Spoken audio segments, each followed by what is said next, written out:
Durante estas últimas semanas hemos estado tratando el tema ¿por qué gracia? Y por medio de diversos ejemplos hemos visto la comparación entre la ley y la gracia. Habíamos hablado de Sara y Agar, del monte Sinaí y el monte de Sión, del vino nuevo que no debe ser echado en odres viejos, etc. En esta oportunidad, y para culminar esta serie, vamos a hablar también de una comparación la cual se encuentra en el libro de Apocalipsis y es muy importante conocerla, a saber, ser frío o caliente. Ninguno de nosotros desea ser frío espiritualmente, pues todos deseamos estar ardiendo en la gracia divina, ¿verdad? Para comenzar con el tema vamos a ir al libro de Apocalipsis. Para muchos cristianos este libro contiene demasiados misterios y por tal razón no se interesan por leerlo debido a que no pueden comprenderlo. Sin embargo, esta es una forma de pensar completamente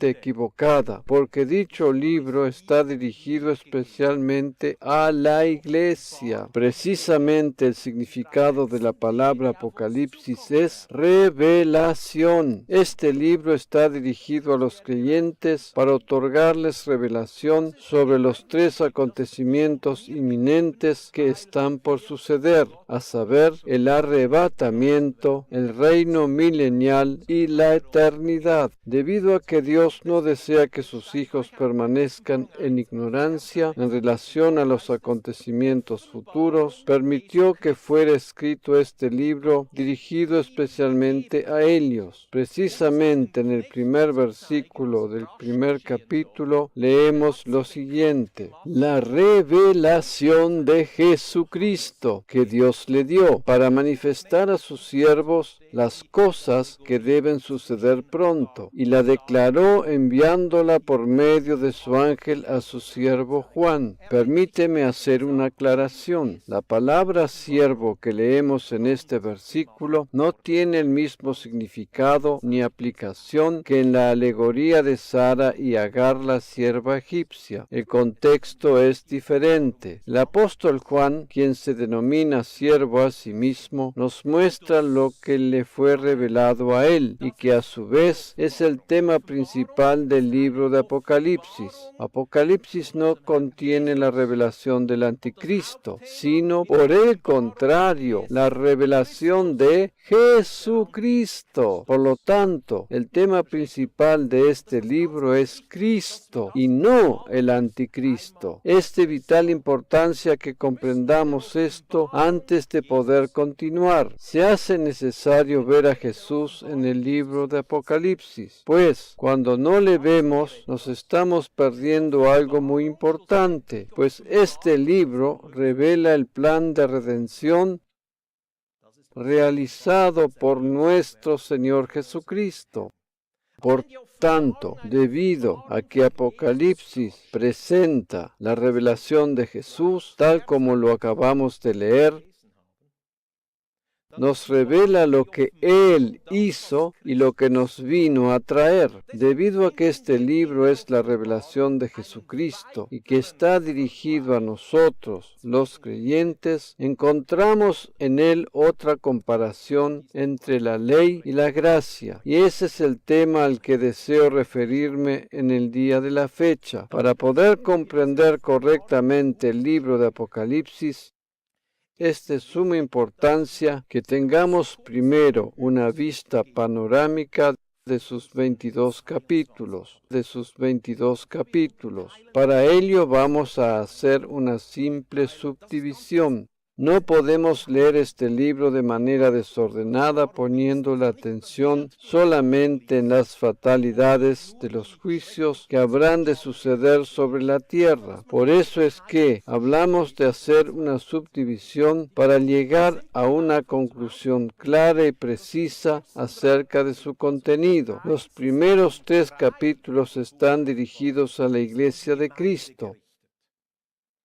Por tal motivo es que en los capítulos 2 y 3 encontramos los 7 mensajes a las 7 iglesias.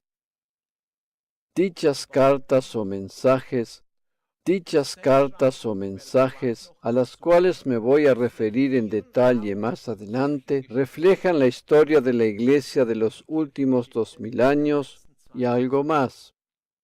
Por eso, repito, los primeros 3 capítulos del libro de Apocalipsis están dirigidos a la Iglesia de Cristo que está sobre la tierra. Nosotros, los creyentes, como hijos e hijas de Dios, pertenecemos a dicha iglesia o al cuerpo de Cristo, como también se la suele denominar. Otro calificativo para referirse a la iglesia es la esposa de Cristo, y esa es la denominación más cariñosa e íntima. Los primeros 3 capítulos están dirigidos a la iglesia sobre la tierra, la cual, como futura esposa de Cristo, está esperando la llegada del esposo que la viene a buscar. En lo que está relatado en el contexto de los capítulos 4 y 5, la iglesia ya no estará más sobre la tierra porque ha sido arrebatada. Precisamente en el capítulo 4 vemos a la iglesia en el cielo al lado de Cristo. Desde el capítulo 6 hasta el 18 encontramos el relato de lo que habrá de suceder sobre la tierra durante la gran tribulación y en medio de los cuales la iglesia no habrá de estar presente. Desde el capítulo 19 hasta el 22 encontramos otra vez a la iglesia que volverá a la tierra con Jesús para dar comienzo al reino milenial y dar paso así a la eternidad. Esta sería, a grandes rasgos, la subdivisión del libro de Apocalipsis, y es por eso que al comienzo del mismo 1:19 el apóstol Juan se refiere a las cosas que ha visto, las que son y las que han de ser después de estas. Durante el espacio de tiempo que corresponde a los acontecimientos que son relatados entre los capítulos 6 y 18, lo cual tiene que ver con la gran tribulación y que abarca la mayor parte del libro de Apocalipsis, la iglesia de Cristo no estará sobre la tierra. Mientras todo eso sucederá sobre la tierra, nosotros los creyentes estaremos con el Señor en el cielo. En esta parte del libro, Dios nos muestra lo que sucederá con la tierra en el futuro. Debido a que en el momento solo los 3 primeros capítulos son relevantes para nosotros como creyentes, vamos a considerar de manera lo más sintética posible los 7 mensajes a las 7 iglesias, que como dije anteriormente, corresponden a 7 diferentes periodos de tiempo de la historia de la misma. En esta descripción vamos a encontrar determinadas cosas que las podemos aplicar al tiempo actual en que estamos viviendo, pero, por sobre todo, se trata de la historia de la iglesia comenzando después de la muerte de Cristo hasta la actualidad. Por eso dije que es la descripción de la historia de la iglesia en los últimos 2000 años y un poco más. La primera de las iglesias es la de Éfeso, y esta es la iglesia apostólica y abarca un periodo aproximado de tiempo entre el año 30 y el año 100 después de Cristo. Esta es la iglesia de los primeros cristianos, la cual se constituyó como tal inmediatamente después de la muerte de Cristo. Por tal razón, esta primera iglesia se identifica con el número 1. Es interesante notar que la mención del orden numérico de cada una de estas iglesias tiene una relación directa con la gematría o numerología hebrea. Cabe recordar que en hebreo cada número, al igual que cada letra representada respectivamente por un pictograma, tiene un significado particular. Es más, en hebreo los números pueden ser reemplazados por letras y viceversa, manteniendo el mismo significado. Como dije antes, la primera iglesia que es mencionada aquí es la de Éfeso. El número 1 representa naturalmente el comienzo. Es interesante notar que el enunciado principal en relación a esta iglesia tiene que ver con haber dejado el primer amor. Capítulo 2, versículo 4. Esto es lo que se le reprocha a esta iglesia, la cual es la iglesia apostólica, y abarca un periodo de tiempo de aproximadamente 70 años, o sea, desde el 30 al 100 después de Cristo. La segunda iglesia, la de Esmirna, es la iglesia perseguida. Abarcó el periodo de tiempo comprendido entre los años 100 y 313 después de Cristo. Durante este tiempo tuvieron lugar 10 grandes persecuciones de los cristianos, llevadas a cabo principalmente bajo el Imperio Romano. Los cristianos morían por su fe. De acuerdo a la numerología hebrea, el número 2 es sinónimo de dualidad. Precisamente el periodo de tiempo que está descrito bajo la iglesia de Esmirna,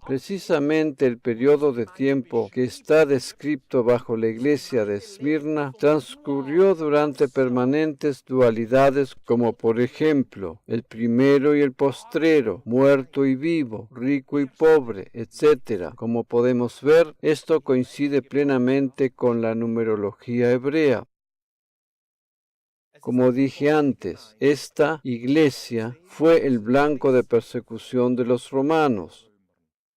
La tercera iglesia que es mencionada en este segundo capítulo de Apocalipsis es la de Pérgamo. Cada una de estas iglesias recibió de parte de Dios tanto un elogio como un reproche. Habría muchísimos detalles para mencionar, pero estamos viendo esto solo a vuelo de pájaro. Esta tercera iglesia abarcó el periodo de tiempo entre el año 313 hasta el 600 después de Cristo. Bajo el imperio de Constantino el Grande. El tiempo del reinado de Constantino estuvo caracterizado por una particularidad muy especial, pues fue allí cuando se produjo la fusión de la Iglesia con el Estado. Dicho de otra manera, esto marcó el comienzo de la Iglesia estatal. El número 3, de acuerdo a la numerología hebrea, representa algo tripartito. Precisamente, el tiempo al que nos estamos refiriendo marcó el comienzo de un ente tripartito compuesto respectivamente por la Iglesia, el Estado y la religión.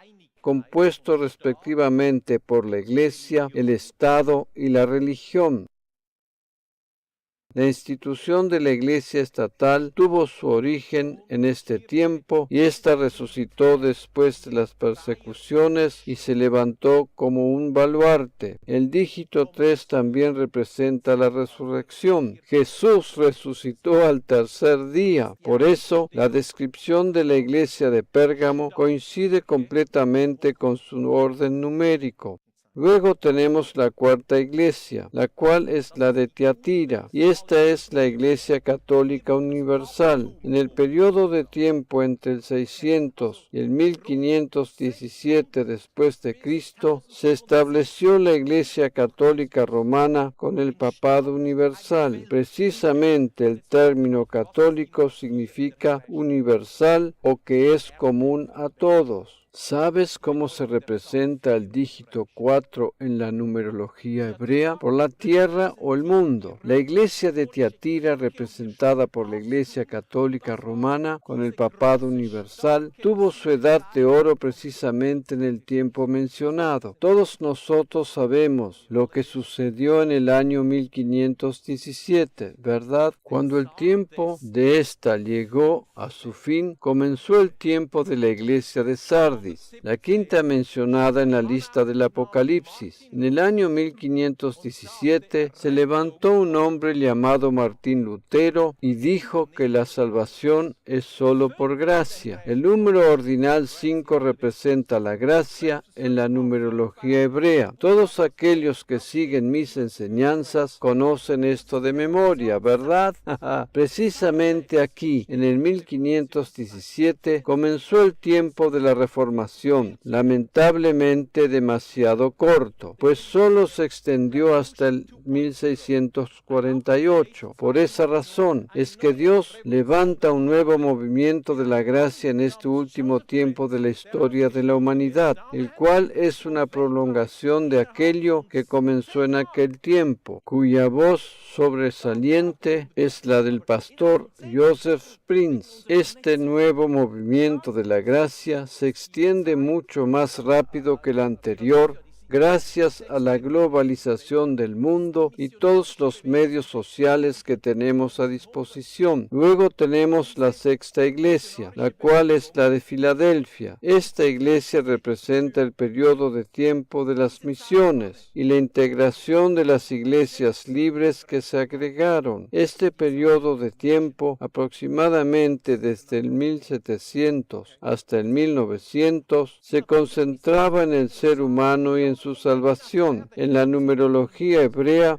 el número 6 corresponde al ser humano. La iglesia misionera de Filadelfia tenía la visión de alcanzar a los seres humanos con el Evangelio. En esta época de la historia de la iglesia, la prioridad era que el ser humano llegara al conocimiento de la fe en Cristo. Y luego tenemos la séptima iglesia, la de Laodicea. Esta es la última de las iglesias que menciona el libro de Apocalipsis. El número 7 en la numerología hebrea representa completitud. Esta iglesia representa el tiempo actual en el que estamos viviendo, comenzando en la última parte del 1900 hasta la actualidad. Naturalmente que podemos tomar algunos elementos de todas las iglesias mencionadas anteriormente para poder aprender y ser bendecidos. Ese no es tema de discusión, pero desde el punto de vista de la historia de la iglesia, nos encontramos en el tiempo de la iglesia de la Odisea, la cual es la iglesia de la apostasía. Como dije anteriormente, en la numerología hebrea el número 7 representa completitud. Por tal razón, esta es la última iglesia y aquí se acaba el periodo de la iglesia. Esta es la iglesia del último tiempo antes de la venida del Señor. Esta es la iglesia de la apostasía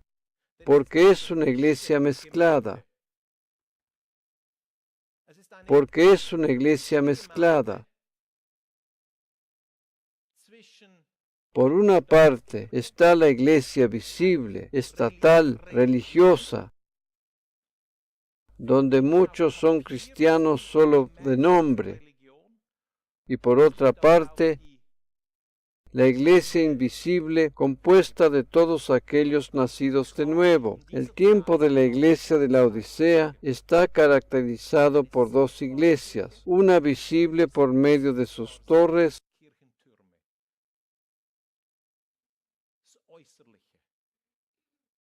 y otra invisible compuesta por todos aquellos que han nacido de nuevo. Nosotros nos encontramos en el tiempo de esta iglesia de la Odisea. Nosotros nos encontramos en el tiempo de esta iglesia de la Odisea.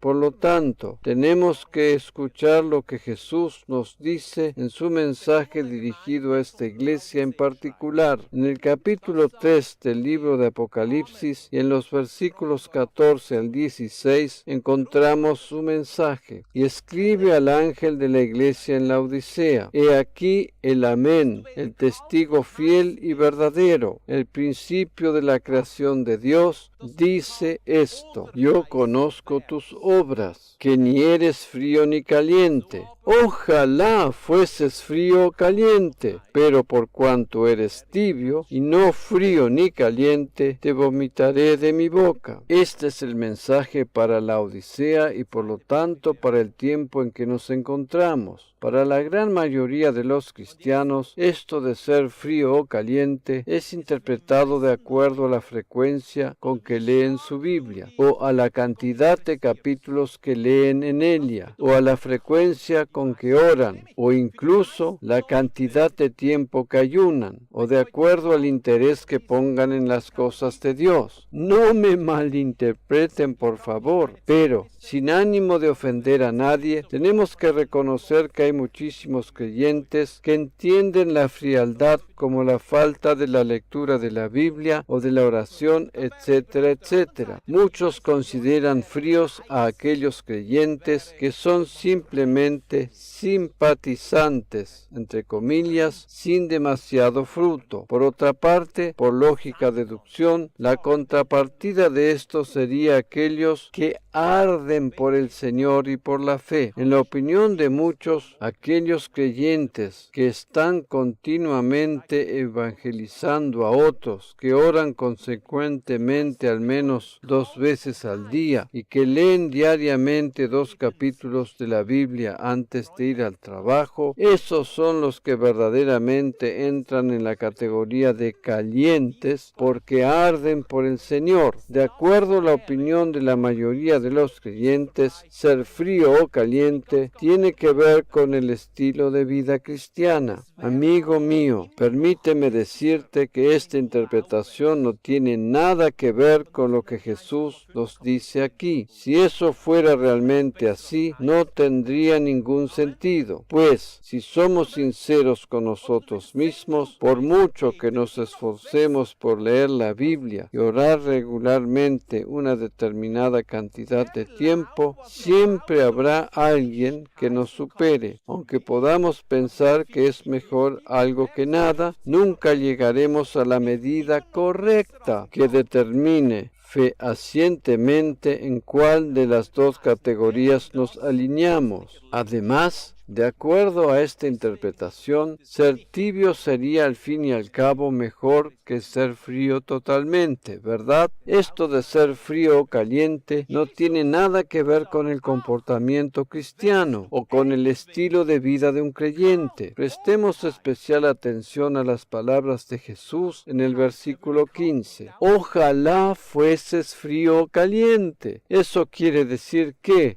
si alguien fuese completamente frío, él no lo vomitaría de su boca, ¿verdad? No tiene ningún sentido relacionar lo frío o lo caliente con el comportamiento cristiano. Utilicemos la cabeza para pensar, utilicemos nuestro cerebro. Utilicemos la cabeza para pensar, utilicemos nuestro cerebro.